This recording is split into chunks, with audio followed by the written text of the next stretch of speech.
Almost everything you do from the time you get up in the morning is habit. So start to think about yourself as what would be the best habits to have. Now, I have written a book called $1 Million Habits. It has 12 chapters, 12 critical areas of life, and in each chapter there's 20 or 30 habits. So let me give you some of the best. Number one, develop the habit of daily goal setting and goal orientation. What does this mean? This means when you go to sleep at night, think about your goals for the coming day. Make a list for each day of all the goals, the little goals you're going to accomplish that day. Keep a journal and write down your goals on a regular basis. When you're driving through the day, think about your goals. When you're talking to other people, think about your goals. You see, you do become what you think about most of the time. You do achieve what you think about most of the time. So all successful people and all wealthy people think about their goals most of the time. Second of all, be results-oriented. Now, results-oriented people are always thinking of the most important things that they can do right now to achieve their most important results. Successful people make a list of everything they have to do, and before they start working, they set priorities on the list. Here's a great way to become result-oriented. Actually, it's life-changing. Ask yourself, once you have your list for the day, if I could only do one thing on this list before I was called out of town for a month, what one activity would I want to be sure to get completed? And put a circle around that and start on that activity immediately, first thing, and then discipline yourself to work nonstop until you complete that one activity. This simple technique has taken people from rags to riches all over the world for at least 100 years. Pick your most important task and start on it immediately, and then discipline yourself to stay with it until it's complete. Another habit that you can establish is to become people-oriented. Recognize that everything that you achieve in life is going to be with the help or support or cooperation of other people. So always think, what is it that other people want and need from me? How can I help other people so they'll want to help me back? If you're in sales, top salespeople think about their customers all the time. They think about who their customers are and what their customers want and how they can help them the most and how they can help them even more today. In their relationships, successful people are very focused on the most important people in their worlds, both personal and in business. Another habit you can have is to stay health-oriented. Think about your health most of the time. Think about eating less food and better food. Think about daily exercise. Think about getting lots of rest. Remember, to be successful in our competitive world, you need a lot of energy. To have a lot of energy, you've got to eat good foods, get lots of rest, and exercise all the time. One of the most important habits is that of character and honesty, is always tell the truth no matter what the price. And the final characteristic, the final habit, is that of self-discipline. And I have written and spoken upon this for years and years and years, but self-discipline seems to be the foundation habit that makes everything else possible. And the best definition of self-discipline is that self-discipline is the ability to make yourself do what you should do, when you should do it, whether you feel like it or not. You see, anybody can do it if they feel like it.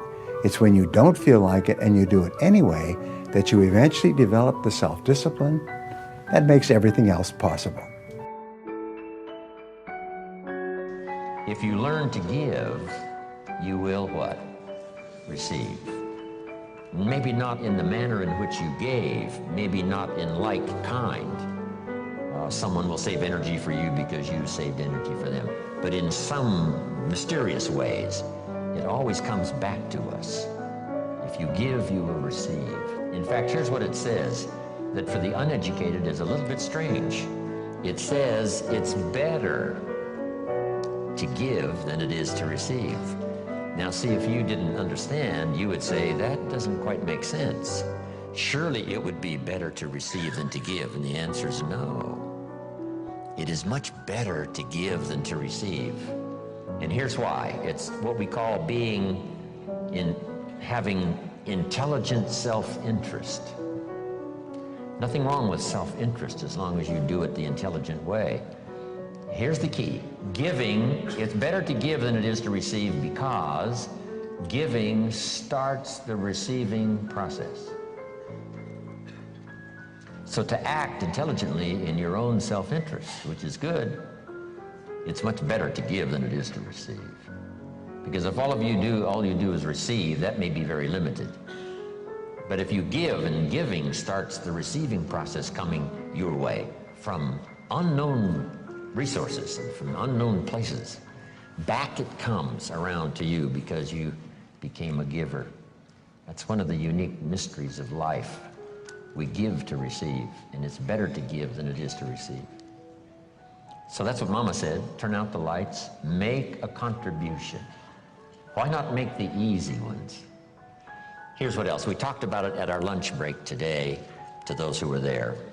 It raises your self-esteem, plus your self-respect, that you do things that the average person doesn't do.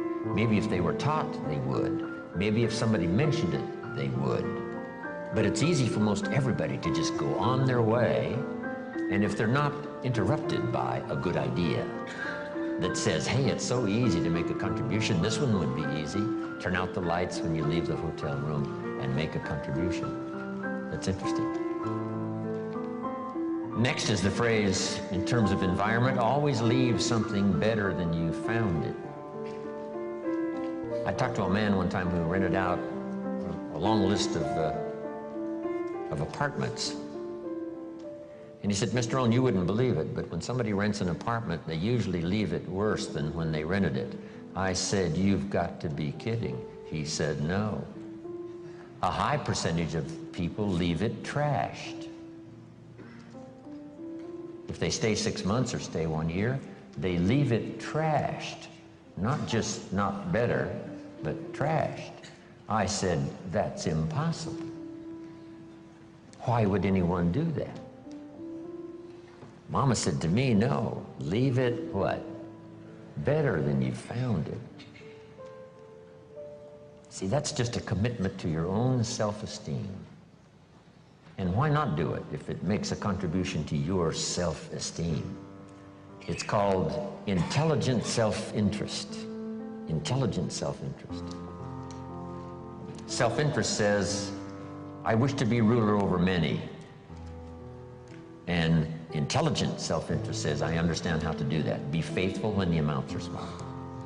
If you'll take care of the few, we will someday give you a position of very high importance over many.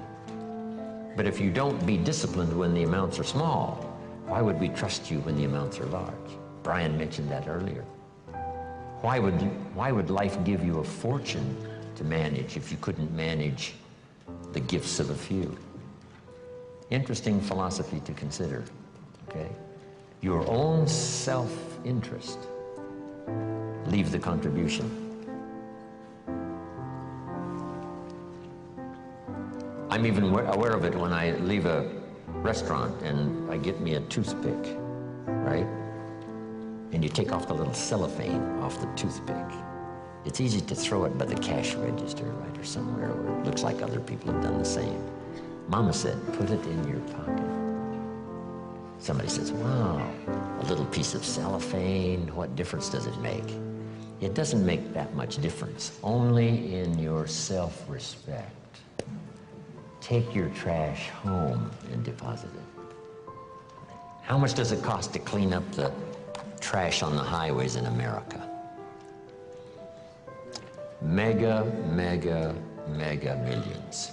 Wouldn't people take home their own trash and deposit it there rather than scatter it on the highways across America? And the answer is most people do not. It's so easy to throw it out the window. But now, add this, it's so easy to keep it in your car and have a few more points in your favor on self-esteem, feeling good about yourself, doing things that most people don't do. If everybody did it, what a different country we would have.